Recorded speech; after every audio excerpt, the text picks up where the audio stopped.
Hello everyone, I'm Robert Soler, and I'm here to give a presentation on my team's project called Autonomous Patrol and Threat Detection through Integrated Mapping and Computer Vision. So before I proceed with this presentation, I think it's important for me to introduce our project first, namely its background and the goals that we wish to achieve. It's important to note that this project we are doing is not the first of its kind. In fact, it draws its inspiration from Knightscope's K5 model. So this is already an existing product. It's an autonomous security robot that was developed by Knightscope and deployed in Los Angeles, California back in 2017. And in a 5-month span, crime reports went from 48 to 26 and arrests went from 11 to 14. It costs $54,000 to build this and up to $7 per hour for companies that use it. So what is our goal with respect to this? Our goal is to combine both fields of cybersecurity and machine learning to engineer an enhanced security solution, one that is quick and easy to implement, one that can do safety monitoring, security screening, real-time reporting, and one that costs less than the K5 model at only about $15,000 for production. It's also a great learning exercise for students. So what did we do? We basically developed a robot that can map an area under manual control, autonomously patrol the mapped area, detect acts of violence, detect weapons and dangerous objects, recognize criminals and personnel that are registered, send incident reports to the headquarters, and respond to the said incidents. Now I'm going to talk about the system design of our project. So first is the hardware. I know there's a lot going on in this diagram, but the main important parts are that our robot is made of a steel beam frame with a base of 60 by 60 centimeters. It's powered by two 12 volts, 16 amps, 8 ampere hours batteries. It's got 4 DC motors and 4 gearboxes to support 4-wheel drive. It's got 4 omnidirectional wheels to support omnidirectional movement. It's got 2 brains, the NVIDIA Jetson Nano and the Jetson Orin Nano, which are microcomputers that I will talk about later. It's got a Nexigo webcam for the robot's vision, and it's got a LiDAR for spatial awareness and 2D mapping. For our navigation, we have manual navigation, which is basically just the user controlling the robot manually. And we also have autonomous navigation, which is the robot moving by itself.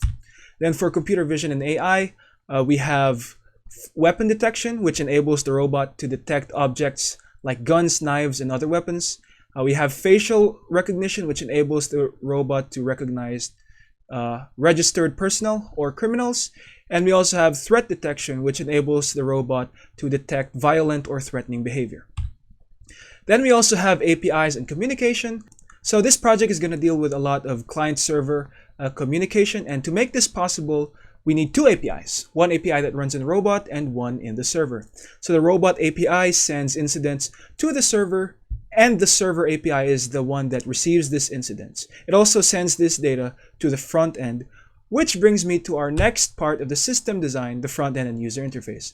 So this is basically just a web application or a website, and it fetches the incident reports from the server and displays them. So you need the server API for this to work. So how did we implement that system design? Well, let's start with a hardware implementation. So if you remember all the hardware that I mentioned in the system design, this is how they look like on the robot. So there's actually a lot of hardware in this picture, but I'll just go over the most important parts. At the top part of the robot, you can see the flash LiDAR and the webcam, right? So this is for computer vision, this is for mapping. Right here you have one gearbox, and then there's another one here, another one here, and another one here. So that supports 4-wheel drive. And then you have here the Jetson Nano, and then here is the Jetson Orin Nano, and these 2 make up the brains for our robot. Then you've got 2 omnidirectional wheels right here. And there's another 2 here, so that makes up a total of 4 omnidirectional wheels. And then you've got 4 DC motors here. From this angle, you can only see 2, but there's actually 4, 1 for each wheel, right? So that's 4-wheel drive. And then this right here is the entire steel beam frame, which gives its robot its structural integrity. For our navigation implementation, as I mentioned earlier, we can control this robot manually, and it could be done from the front end side, which I will talk about later. For our navigation implementation, like I said, there's going to be the manual control and the autonomous control. For the manual control, we can just control the robot from the front end, which I will talk about later. For the autonomous navigation, the robot uses the LiDAR to create a 2D map of the area that it's in, and then it utilizes ROS packages for differential driving, localization, and path planning.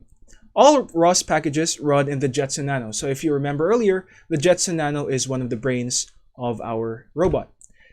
And then for our AIs, we have the weapon detection, which is a custom YOLO V8 model that was trained on a dataset from RoboFlow.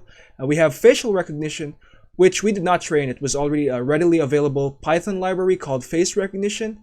But we did use sparse interest points and ORB to enhance the robot's identification accuracy by 85%. For threat detection, it's a little bit more complicated. So we actually use two models for this.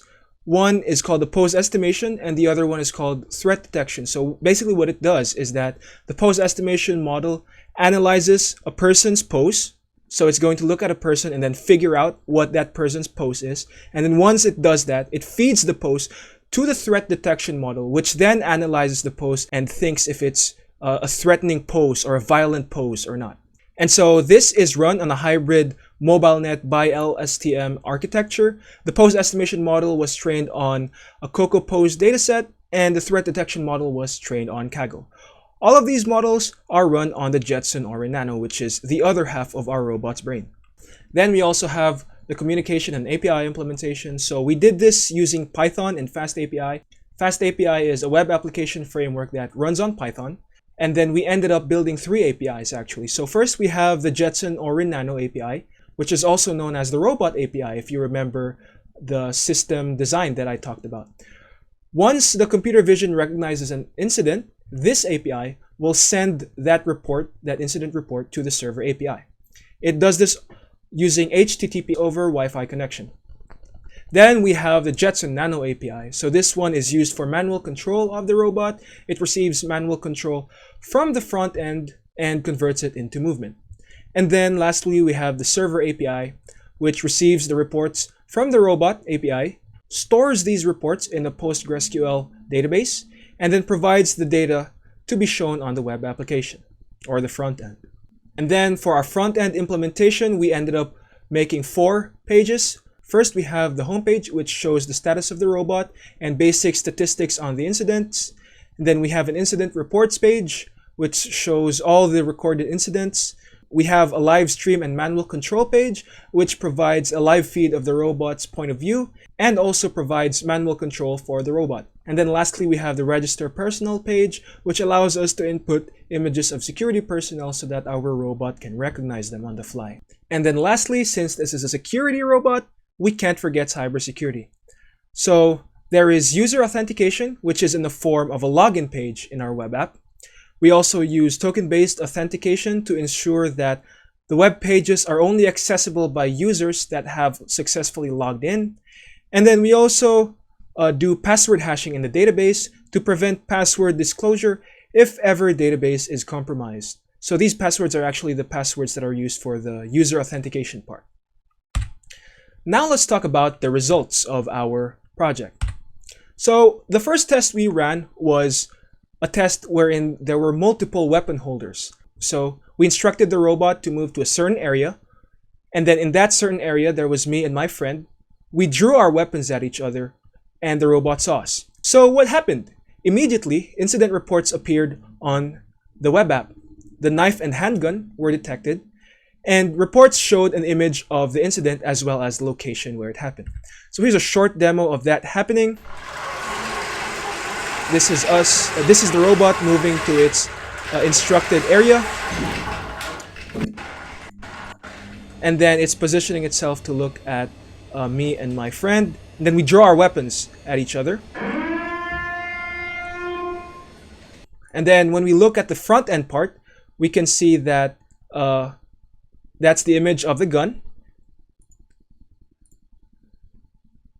That's the location where the incident happened. And then it shows that it detected a knife and a handgun as well. Then for our second test, we tested the recognition capabilities of our robot. So almost the same thing.